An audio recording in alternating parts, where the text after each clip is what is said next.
Carry on my wayward son. There'll be peace in 301. Ladies and gentlemen, welcome to the podcast, episode 301. We hit that 300 mark. This is Sparta. We're just phoning it in today. Okay, your boy's a little tired. Woke up at 5 o'clock this morning. I'm lying, it was 5:15. I'm lying again, it was 5:25. Listen, I don't make the rules. I just make the rules about what I say. Stupid. We took a week off after episode 300. I thought we earned it. And that's the story I'm sticking to, because the truth is we just had a busy week and we didn't get to the podcast. I have to prioritize it. Okay. That's the thing, is when, you fail to plan, you plan to fail. All right. But we're back, baby. We're back. Did we already record an episode 301? It was a clusterfuck of an episode where nothing was happening, and I was getting phone calls throughout the thing that I tried weaving into it just didn't work out. All right. But we're back, baby. If it's your first time listening, stick around. You might hear something you like. If not, you can tell me to fuck off and just go on your business. You can leave it in the comment. If you were like, what is this? You start watching it, you got to this point, you're not enjoying it, feel free to write fuck off. I'll give it a thumbs up. I'll heart it, and you can leave. That's completely fine. Or you stick around. All right. Either or. But yeah, ladies and gentlemen, welcome. Woke up early. Listen, here's a little how the sausage is made, what your boy is doing. Your boy is a blossoming comedian. Okay. I'm still on the come up. Okay. I'm still on the grind. All right. And I don't make all my moolah from comedy. I wish it was that. That's a dream. Just merry, merry, merry life is but a dream. The day I'm just making money full time from comedy, but I'm blessed. Hashtag too stressed to be blessed. I run my own business. I do video production, and sometimes that requires going to networking events and meeting with a cult that I'm part of in networkingaustin.com. And it meets at 7 a.m. At the Headliners Club in downtown Austin. It's a dope location. All right. You can see the whole city. There's some very successful business owners in there that I work with. And it's just a grind to get there in the morning, because doing comedy, your boy's a night owl. All right. I'm out there with the wild ones, howling at the moon most nights. And to wake up at 5:25 in the morning to get there by 7, it is a little rough. All right. For me, I'm not used to it. If I get into a zone where I'm waking up early all the time, great.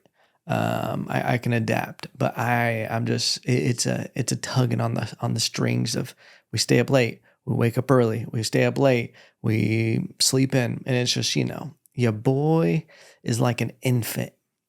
Meaning I cry and shit myself during the night. No, I need my sleep, and I realize that I use a white noise machine, and that's the least manly thing you can ever say is I sleep with a white noise machine. But you know what? I sleep great when I have a white noise machine. Okay? Because I don't know what it is, but I have these fantasies of just being hunted. Like you sleep with one eye open kind of stuff. And is it some weird childhood trauma? Probably that you're just always thinking something bad's going to happen. So I sleep light. If there's any little creaking or something, it blows my mind in horror movies when people just, they don't give a fuck about a sound that happens. They don't go investigate. People go investigate with a hello. In a horror movie, it's so dumb when people, their weapon of choice for self-defense is, hello? Who's there? Like, that's how privileged life has gotten, where people think something lurking in the darkness is just supposed to identify themselves. Okay? And also the threat of, I'm going to call the cops. Cool, someone will be here in 20 minutes. That's enough time for me to murder you, jack off twice, and count how many Twizzlers you got in your pantry. Okay, there's a lot you can do with 20 minutes. Those are just a few examples. It's crazy. It's crazy. 911 needs to change their calling card, their slogan, because I feel like 911 isn't really emergency response anymore. They're like 911. We can try to get there when we can. I feel like that would be a good, like the operator should pick up and be like, 911. Is this an emergency? You better know. Hope not. That would be more accurate, I feel. If there was a real 911, you might be fucked. Ugh. 911, I hope you're not bleeding. 911, I hope he's still not in the house. 911, I hope they're not choking. Ooh. You know what I'm ready for? AI to be at the level of Iron Man. Where you ever seen an Iron Man where he just like presses a button and a fucking robot AI version of himself shows up to help? It's just like Robert Downey Jr., the coolest dude ever to play like Iron Man. Like he's perfect. Like he nailed that role. He's just flying around and he goes, yeah, Jarvis, send out B-32, you know? And then all of a sudden out of the ocean, a little cannon shoots, and all of a sudden another Iron Man that's like a robot flies over to help him. And just like imagine getting jumped on the street, and like that brawl that happened where it was just beef on sight with the boats. I think it was funny because I think it was like two white dudes trying to fight this black security guard or something. And then out of nowhere, black people just start multiplying and showing up to beat the shit out of these white dudes. Like it is literally the funniest thing ever. To just see someone in a fight and to be like, oh shit, that's our boy. Like, you know, it's the equivalent of like when a fight breaks out at like Buffalo Wild Wings, but you see someone in your jersey, like they're like, is that a fucking Brady Patriots jersey? I don't know football.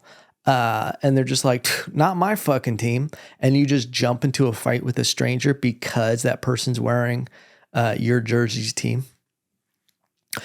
Listen, football, any kind of loyalty you have to football is the wildest shit ever. When people really get in fights with other people based on a group of men that play a game together. Like that is the silliest idea to me ever. When people get so upset over someone's team, over a game like that, like they've put all their life into this. They're like, every weekend I show up and I support the Vikings. You know, I don't even know if they're a team anymore. I feel like did they get canceled? Where they're just like a lot of large blonde men. Like that's the name of the team. Anyway, let's not lose that first thought. AI. I'm ready for AI to reach the level of Iron Man where we have these robotic responses of emergency situations. Because 911 isn't going to cut it if you're really in a emergency state. Every time you call 911, they're just there to take a report. How most of the time, what is their response time on average?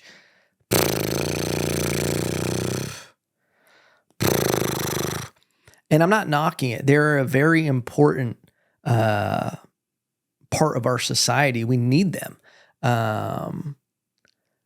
First responders are the true heroes and backbone of our society. I really do believe that. I think, and obviously I'm being silly here. EMTs, firefighters, police officers, all of that. But the response time of you're in the middle of the night and they're like, it's not fast enough if you're in a life or death situation within minutes. Okay. I want AI to reach the point where I can have a robot shoot. Like I call 911. It's not even calling 911. It's like, you know how you can order or use your Apple Pay and you can just hit the button twice on the side and then you can press the center button and then it just goes ding and you paid with Apple Pay. I want to be able to do that with robots that are there to help me jump someone. All right. I want to have someone be talking shit to me and maybe it's 2 or 3 guys and I'm like, oh yeah. All right, hold up. And then I just tap, tap, tap, tap. And within seconds, robots show up, stretch, and that's the thing, they don't need to stretch. They're ready to go, they're ready to throw hands, and they're just beating the shit out of these guys, okay? And that's the kind of emergency response that I'm looking for with AI, okay? Yeah, that's great. People are trying to figure out AI for helping, the elderly and just make people's lives easier to automate. Fuck that. I want AI to help me beat the shit out of bullies, all right?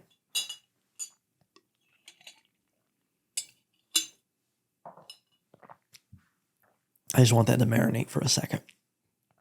It is scary what's happening with AI. It's crazy. I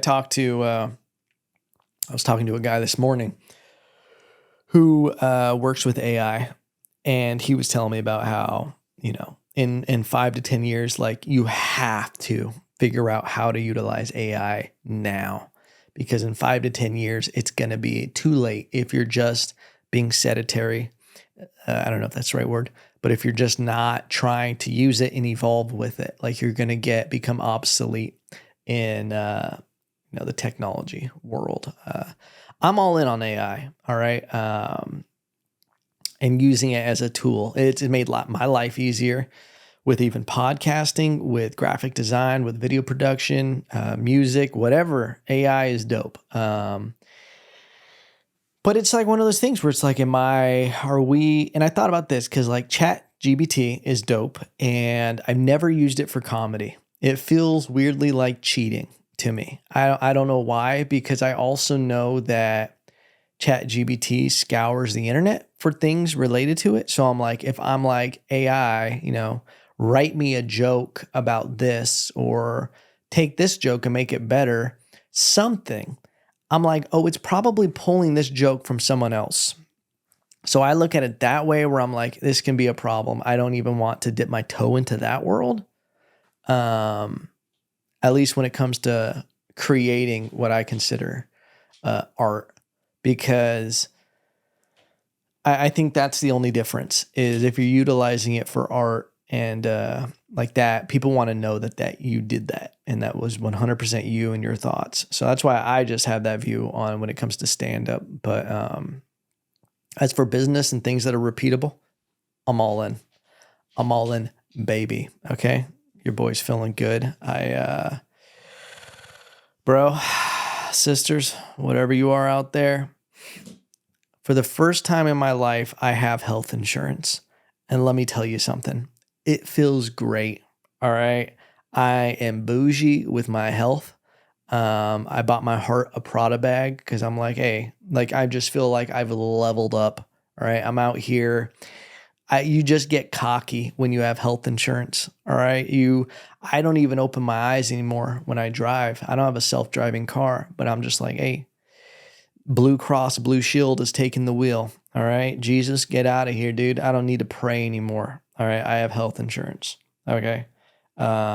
Sometimes I just walk out in the middle of the street just to see what happens, because I can now. Okay. And this might not seem like something big to other people.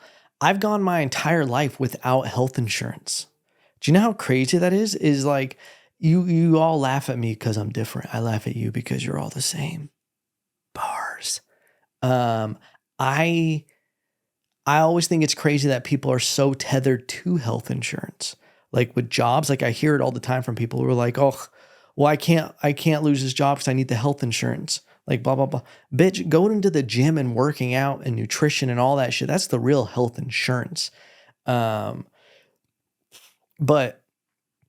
I think it's good to have health insurance. But I went my entire life without feeling like I needed it, and just being like, yeah, I'm rocking out here in a free world. I don't give a shit. I'm living with real stakes. I took the training wheels off. I'm out here rocking. All right. Because even, growing up, we didn't have health insurance, and it was like, I don't even know. I get sick. You just double up on the Flintstone vitamins. I'd get sick. And that's why I think poor people pray a lot, is because you're like, I don't have amoxicillin for you, but here's a little bit of Philippians 4:13. All right. Rub a little bit of, I can do all things through Christ who strengthens me, on that infection, and let's just see what happens. Okay. Maybe you get lucky. You steal a little holy water and you just take a shot of that. All right. I did drink holy water when I was a kid. I knew one of my sister's old roommates. She was religious and she had a little bottle of holy water. And my friend and I snuck into the room and we went, yo, let's take a shot of this. Let's just see what a normal tap water. Okay. But maybe I'm going to heaven when it's all over on a technicality. They're like, well, you did, like, it's like acid. It like burns away the evilness inside. But it tastes like normal water. I got to be real with you. But it's just different now that I have health insurance. I'm willing to, hug a homeless person. Whatever they got, I'm sure the copay on it won't be too much.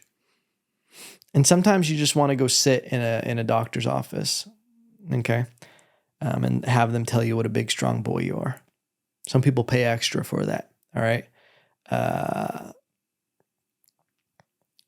Doctor's offices are weird. It's weird, and this is something I've dealt with because I've been to doctors before, and with family members and friends and stuff like that. And sometimes you hear doctors talk, these medical professionals, and they don't know anything about nutrition. I went with my mom one time when she was having knee problems, and there was this doctor. He was about 80 to 100 pounds overweight, okay, probably more.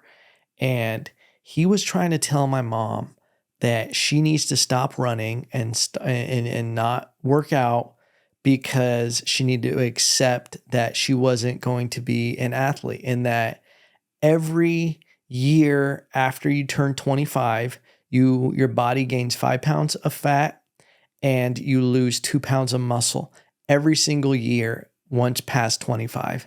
And he tried saying this in front of me, and I wish I would have checked him more.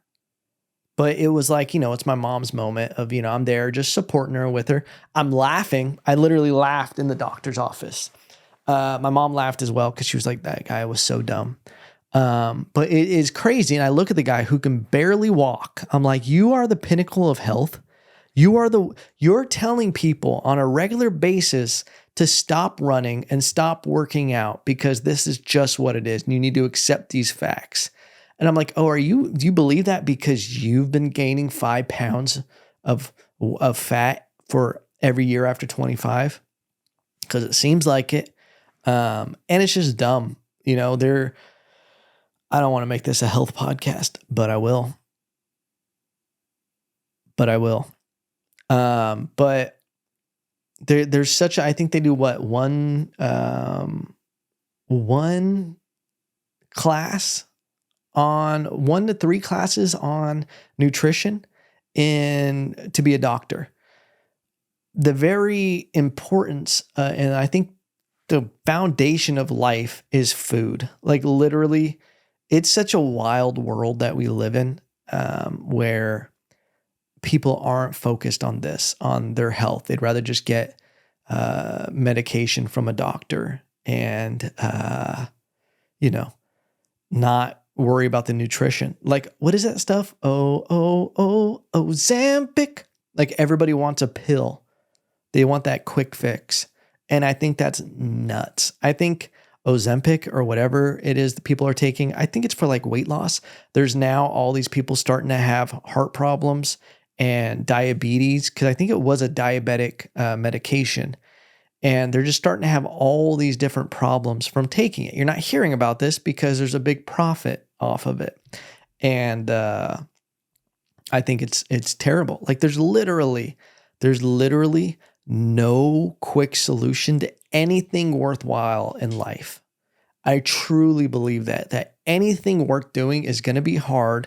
It's going to take dedication and discipline if you want to excel at something. Like, I think that's literally the truth is people go to therapists. I think therapy can be a great tool. I've been interested in going to therapy just to get extra tools. It's not that I want someone to fix me. It's that I probably, just like talking to a good friend or a wise friend or somebody who's really worked on themselves that has truly made progress and is a self-aware person. Because there's some people that are in therapy that all it is an ego stroke. I think there's terrible people going to therapy and terrible therapists, because if it's a business at the end of the day, and if you're a therapist, your job is not to fix people. It's to help them, yeah, and to give them tools. But I feel like if you look at it at a business, you're like, I want to keep clients. So oh yeah, you have this. Let me make up these different terms for things. And oh, you have this. And oh, let's talk about, and let's unpack this. And this is a process, kind of thing. But not knocking therapy, because I know it does help a lot of people. But I feel like there's good and bad things in all walks of life. And I see it from people that I know that go to therapy and are just using it for an ego stroke or to give themselves tools. And it's like tools to be able to like manipulate other people in life, which is like a crazy move. Like you do see it where people, they have all these hot terms. And if I have one more person tell me about gaslighting and like and using it, and like I feel like we throw around these terms way too often, these traumas, these microaggressions, all this stuff. And it's like you give people this like therapy speak to be able to just impose their beliefs and like their world on you. Anyway, none of this was supposed to go bad on therapy and people doing it. I don't even know how we got here, and I'll be frank with you. I don't know how to get out of it. Okay. Sometimes you just start digging a hole into a cave and then you go, shit, I forgot my light. Oh, who brought the rope? Oh, no one. And now we're stuck at the bottom of this hole, not knowing how to climb out when we're talking about therapy, and nutrition. But yeah, I got health insurance, and it's been great. I haven't done anything with it. Okay. I haven't done anything with it. Oh, I know how we got there. Ozempic, things being hard to achieve. And that's what it is. I think some people go to therapy sometimes hoping that it's going to fix them, when in reality, it should just be giving you the tools to be able to do the work yourself. I'm guilty of that too. When you want to learn something from like a business book or something, and it has a workbook, and it's like, go to the website and type in worksheet 23. And I'm like, I don't want to do this fucking worksheet. I'm just reading this book.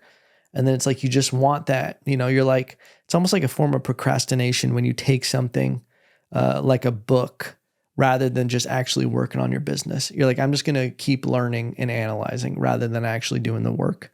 It's like comedians who are like, I'm just going to go out and watch comedy rather than working on my jokes. There's so many people that are always just hanging out. And yeah, that helps a lot with networking and all that. But it's like, are you working on your jokes at all? Or are you just going up and just doing the same jokes, Because I'm guilty of that too. Let's see what happened. That was fun. Jake Paul versus Nate Diaz. We're about a week late on commenting on that, but that's just the way the cookie crumbles sometimes. Jake Paul versus Nate Diaz. I'll be honest with you. Best case scenario for how that could have went for me. The last thing I wanted was Nate Diaz to get knocked out by Jake Paul, which to me was the scariest thing about that. We didn't know how it was going to look. Here's something that's interesting that I don't think people realize. You can hit harder with boxing gloves, I feel. Okay. Granted, I've never, I've sparred with MMA gloves, but I haven't been hit. But I know how hard I can hit the bag with boxing gloves. You're more protected. You can really swing them things. That's why if you ever watch bare knuckle boxing, they always wrap the hands, because it's so easy to break your hands. Getting in like street fights, like when I was younger, it is crazy how bad your hands hurt if you hit somebody in the head. If you hit somebody in their skull, like if you literally connect on a hard part, it's crazy how hard it hurts. Like your hands literally hurt from it. And it's like, it's so easy to hit something so hard with boxing gloves. And all that to be said, with Jake Paul, very strong kid. Is he probably on so many supplements that are illegal? I would say so. I don't think they're drug testing. Why wouldn't you be doing peptides and steroids and everything if there's no testing for it and you just want recovery and everything? Yeah, why not? I think if I could afford steroids and everything for just to be healthy and not get sore and just have more energy and everything, I'd be doing it. I'm sure when I get older, I'm going to do everything I can to stop my body from breaking down. But if I'm competing in a sport that is causing brain damage or hurting other people's longevity, yeah, I probably wouldn't do it. But yeah, Nate Paul, that's what they should have called the fight. I thought it turned out great. I enjoyed the fight. I thought Nate Diaz won the crowd, which is what you love. You want to see an older fighter like that. I think, Jake Paul is good for how many fights he's had and the level and when he's gotten into boxing.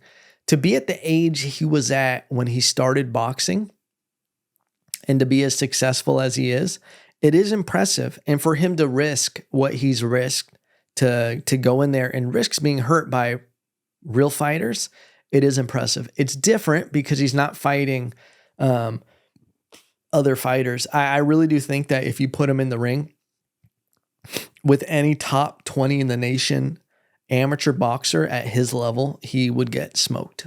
I think that if you look at some of these Olympic level boxers, he would get smoked. It would be, I don't think it would be, he wouldn't, you put him against 20 of, the top amateur boxers, and I think he's going to not be in the top 15. Okay. And that's not like knock at Jake Paul. I think he's done great. And he's obviously, the goal is to be an entertainer and to make money and to make, I always looked at boxing as like Mayweather. You go in there, you do damage while taking the least amount of damage and making the most money and the longevity of it. So with that mindset, this is prize fighting. That's the goal. There's some fighters who go in there and their goal is to be the toughest and the strongest and be known as a fighter's fighter. And that's all great. But those fighters later on, they usually don't have the most money because they weren't business savvy. They didn't have that mindset of, longevity and making the most money and doing all that. And you look at some fighters that get out of the game, they made all these endorsements. They were able to, kind of move their career into a different place and have longevity in a career. I always look at fighters like that and I respect it. Jake Paul also started really late compared to when boxers usually start.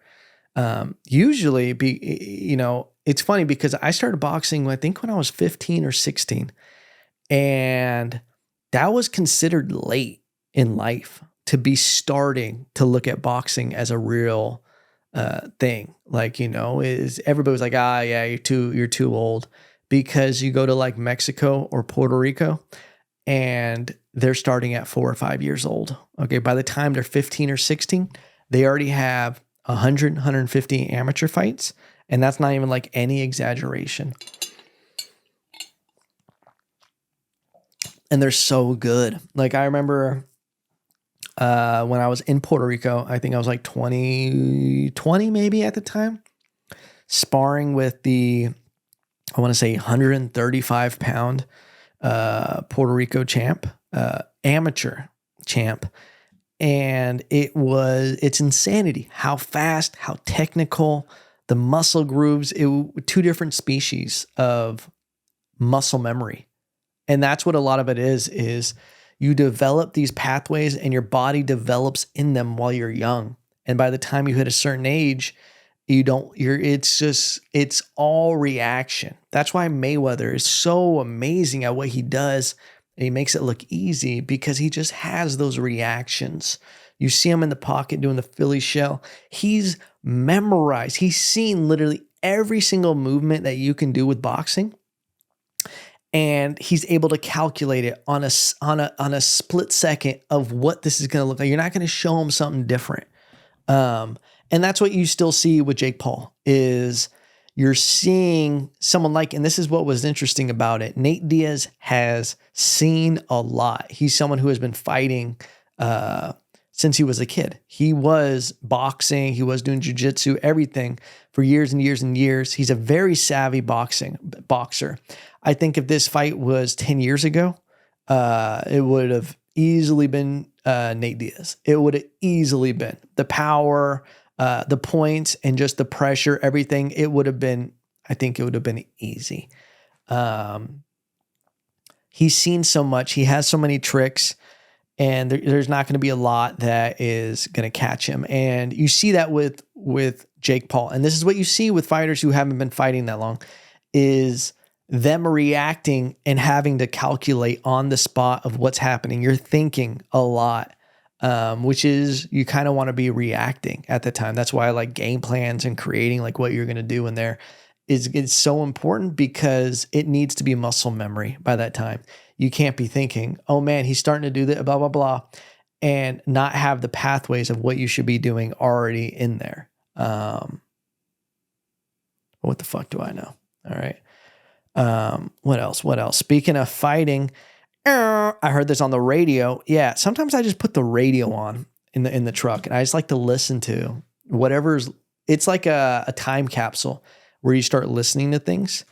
I was listening on the radio that the presidential debate is coming up, and for the primary for the Republican debate, which I think it's like August 23rd or something like that. I'm going to tune in. I love a good scrap. All right. I love to just see people bicker and talk some shit. Trump made the debates entertaining. All right. And if Trump is on the panel, I'm excited to see it. I also love seeing different dynamics. That's why these Jake Paul versus Nate Diaz fights and Jake Paul versus blah, blah, blah, and all these different fights that are going on are interesting to me, because I like to just see oddities. I like to just see different walks of life. You put them in a room together. Let's see what happens. All right. I was one of those kids Googling tiger versus a bear in early stages of YouTube. I'd be like, yeah, I want to see a tiger fight a bear. Okay. And I always was watching those like dinosaurs, like what ifs, like, you know, they have a weird cartoon version, 3D of like a dinosaur, like, oh, a T-Rex versus a Triceratops. Dude, when I was a kid, I'd be watching the dumbest matchups. Just this is what might have happened. And you watch this fucking Triceratops circling around with the T-Rex. The Triceratops gets a couple in there, and then the T-Rex always grabs him by the neck, just grabs him. You're like, ah. Or the one with the spiky tail that would whip a little bit, whoops, get the T-Rex, and then T-Rex just grabs him by the neck. Okay. Not big arms, all right, with the T-Rex. It's got one move. Grab you by the neck and just pray. All right. But I'm interested. That's why I like this kind of thing. I'm interested to see the presidential debate, because I want to see what Trump and DeSantis do. I think DeSantis, while he did a great job with Florida, first of all, he might be getting a little too extreme. Okay. And he's a dork. Okay. The man has the personality of a napkin. All right. And that's not what Trump changed the game. All right. You can't come at Trump with facts. Okay. Cause he doesn't do those. All right. And I'm not a Trumpeteer. I just want to see a good fight. All right. I want to see what happens. And I want to see Nikki Haley. I want to see RFK, but I don't, since they're not having a primary. And here's also I almost think he needs to be independent or switch to Republican, because there's a lot of Republicans that support him. I know he's a lifelong Democrat, but I would love to see RFK somewhere in the picture. He should be involved. Make him the Surgeon General. He would be someone as a Surgeon General that I'd be like, tight. All right, we're going to figure some shit out. But yeah, it is interesting that, it's all the reason why what was amazing about what Trump did was just from an achievement standpoint is to have an outsider come in and be able to garner enough public attention and support to explode through a system that is meant to be controlled by these parties' donors. But you're not supposed to be able to make this much money and be able to do it on your own. You need to be able to nod and support your party and whatever the big picture of the party is. That's why it was awesome to see someone get in there that kind of shakes things up. I know they don't normally have a debate when there's a sitting president. I believe that's the term, incumbent president. I know they usually don't debate when that happens. You don't have to debate. I just want to see that Biden is still there. All right.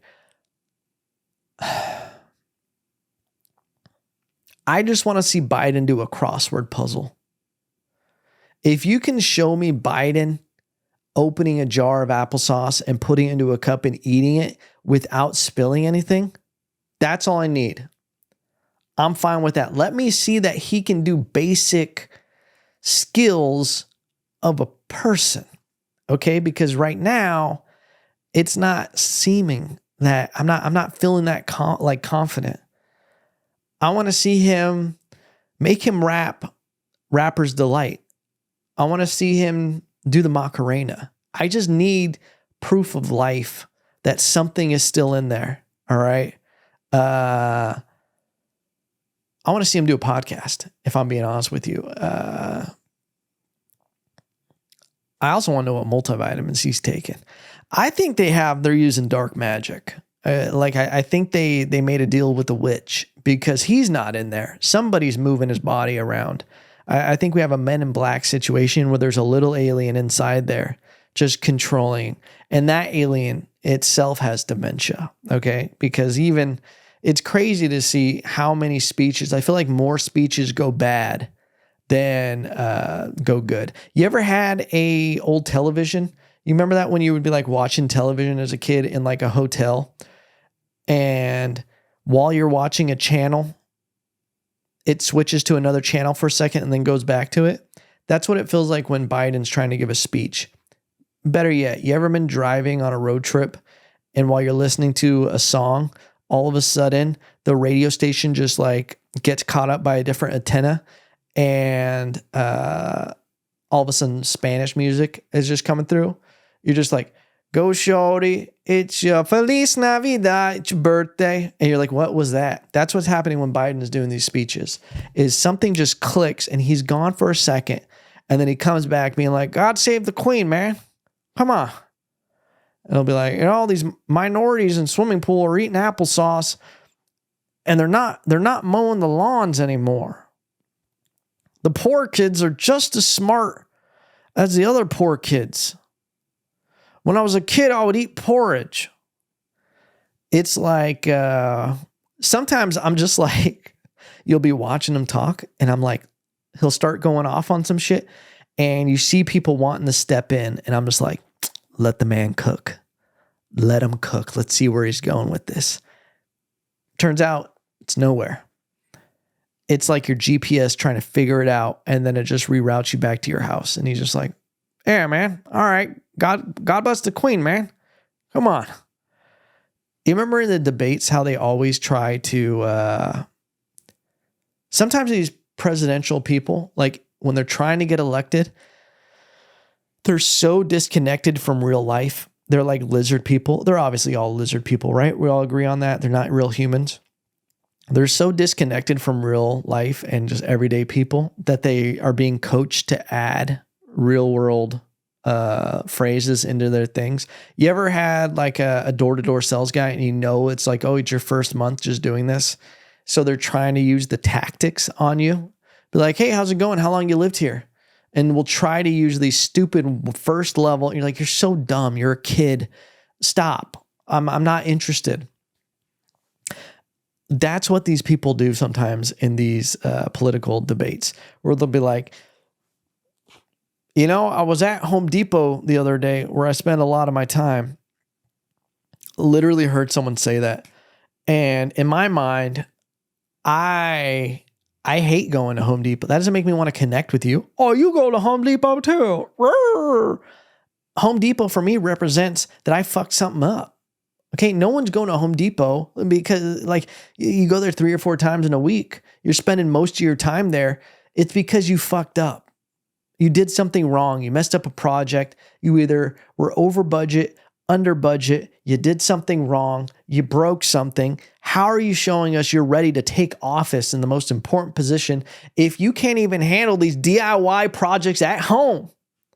That's what the American people need, is someone who says, dude, honestly, I go to Home Depot every 6 months because I don't fuck up. I invest early. I get the things done right the first time, and I don't waste my time there. All right? Listen, you know what I want? I want a president that isn't a president all the time because he's so good at what he does. He is bullshitting 4 days out of the week. All right? I don't need you stressed out working all the time, going Obama gray hair from how stressful this job is. Figure it out. Hire the right people. All right. I think, listen, if you want to be a good president and you want to run a good company, you got to look at it like a company, and you got to go, you know what? I need to hire the right people in every field to do this shit for me. And I just hang out in the White House. You think I'm in the White House and I'm doing presidential shit all the time? No, I'm playing pool with the Secret Service people. I'm in the pool with the Secret Service people. I'm carpooling with the Secret Service people. I'm mixing around my gene pool with the Secret Service people. I'm doing a lot of pool stuff. We're pooling our money together and getting hookers at the White House with the Secret Service people. I'm doing pull-ups with the Secret Service people. I'm making pudding with the Secret Service people because you know what? Life's a trip, baby, and I'm here for a good time. That's what I'm going to say. First day in office, I become president. I'm going to thank everyone. I'm going to say thank you. And y'all need to know, I ain't here for a long time. I'm here for a good time. Boom. Hitting the microphone out of my face. Secret Service, bring the fucking car around. I get to that White House, I'm going to bring real change. All right? I get to that White House, I'm bringing real change to the people because I ain't doing shit. All right? You know what I'm going to do? I'm going to be like, let people figure it out. All right? You know what I should do? You ever have like it's a really wise thing that some parents do where they're like, let them figure it out. You shut down the White House for a little bit and you let reality level out a little bit. All right? Let the people figure it out. And then you come in and you go, okay, what worked and what didn't work? Okay, more of that, less of that. All right? Going all results based, dude, I'd make some changes in this world. All right? Fuck it, I'm going to do it. I'm running for president. Ladies and gentlemen, this is my announcement. I am running through my own party, the pool party, for 2024 presidential. I'm going to be a presidential candidate. I don't even know how to say it. Okay. But I'm going to do it. Okay. So I'm looking for your support. 2024, I would like to be your president. And something that I'm going to do for the people is pool parties. I think as a society, we've gotten away from pool parties. And I think it's just something we need to bring back. We need to bring back pool parties. We need to bring back, I think pool parties is enough. Okay. If I become president, here's what I'm doing. My first act as president, I'm shutting down all pyramid schemes. Okay.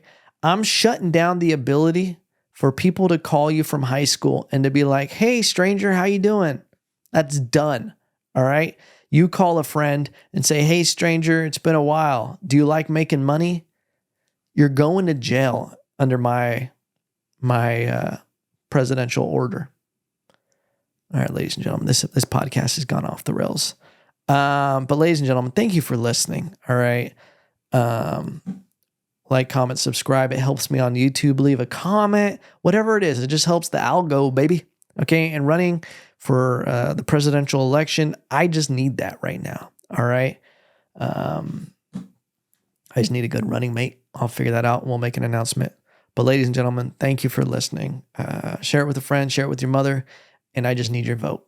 And remember, no matter what, I still love you. And God bless America.